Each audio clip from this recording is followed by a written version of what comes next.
Estudiantes del tercer año, muy buenos días queridos estudiantes, bienvenidos al repaso general de la tercera unidad del área de comunicación.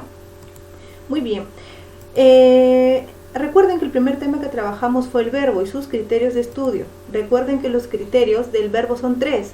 Según su criterio semántico es una categoría gramatical que expresa acción. Según su criterio morfológico es una categoría gramatical variable porque posee variaciones morfológicas, ¿ya? Llamadas también desinencias verbales, que son de persona, número, tiempo, modo y aspecto. Y según su criterio sintáctico, este funciona como núcleo del predicado. Las clases de verbos son tres, defectivos, regulares y irregulares, donde los regulares y los irregulares se diferencian básicamente porque los regulares al conjugar la raíz o lexema no se cambia y los irregulares sí, ya el lexema o la raíz cambia al ser conjugado. Muy claro ejemplo con el verbo ser, por ejemplo, ¿ya?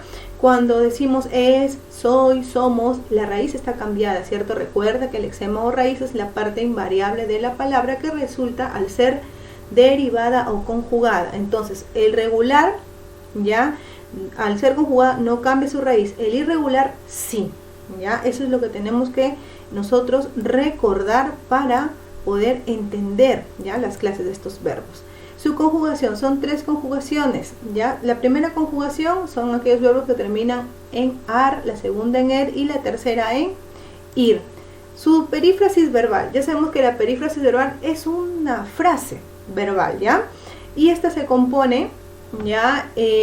Por ejemplo, acá tenemos al infinitivo, cuando la terminación del verbo termina en ar, er o ir, el gerundio, este de acá termina en ando, endo, yendo o yendo, por ejemplo, está narrando, y el participio es cuando termina en ado, ido, to, so o cho. Entonces la perífrasis verbal, no te olvides, es la frase verbal constituida por una forma conjugada o personal del verbo, ya hay una forma no conjugada y verboides, es una frase.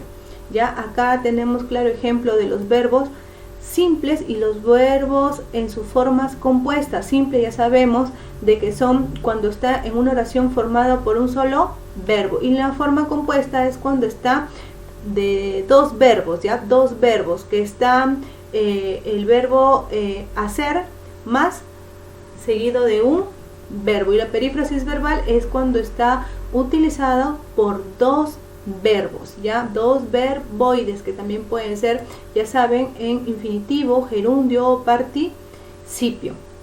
Como segundo tema vimos la clasificación general, ya básicamente vimos el tema de los copulativos o los no copulativos, donde los copulativos son aquellos que funcionan como núcleo del predicado y llevan atributo obligatorio, y estos son aquellos verbos que tienen el conjugado de ser, estar o parecer, que por sí solo carecen de significado, acuérdense. Y los no copulativos constituyen, ya por sí solo dice un predicado, es decir, no necesitan de más explicación, por sí solo ya poseen un significado. Esa es la gran diferencia.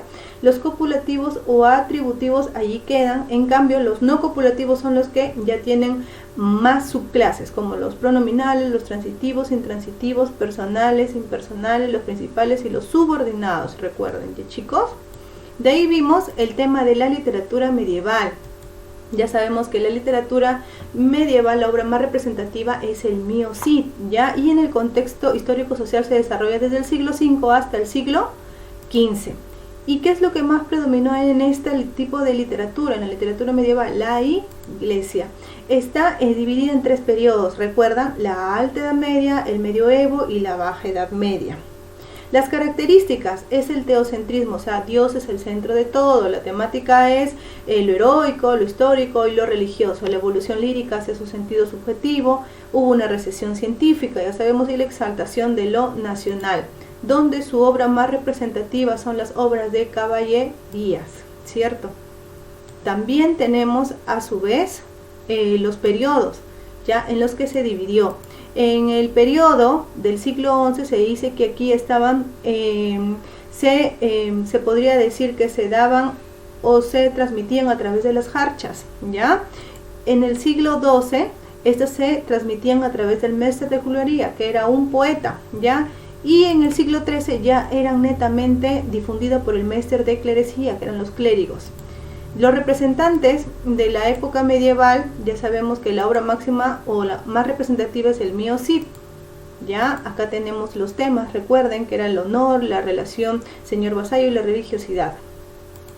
Aquí está una imagen del segundo canto, ¿se acuerdan? De las bodas del Cid, donde se desarrollan las bodas. Los personajes más representativos son el conde de Lucanor, recuerden a Jorge Manrique, tenemos también a Fernando de Rojas con su obra La Celestina. Otro tema que tocamos también fue la acentuación general, ¿se acuerdan? La diferencia entre acento ortográfico, prosódico, las palabras agudas, graves, esdrújulas, sobreesdrújulas, los criterios que tuvimos para la acentuación y las reglas sobre todo de acentuación. Ya sabemos que las agudas se tildan cuando terminan en NS vocal, las graves cuando terminan en cualquier consonante menos NS vocal, las esdrújulas, todas las esdrújulas se tildan y todas las sobreesdrújulas se tildan. Muy bien chicos, eso ha sido todo por hoy, así súper rapidito nada más para que puedan entender. Y espero que hayan comprendido todo. Me despido, buen examen.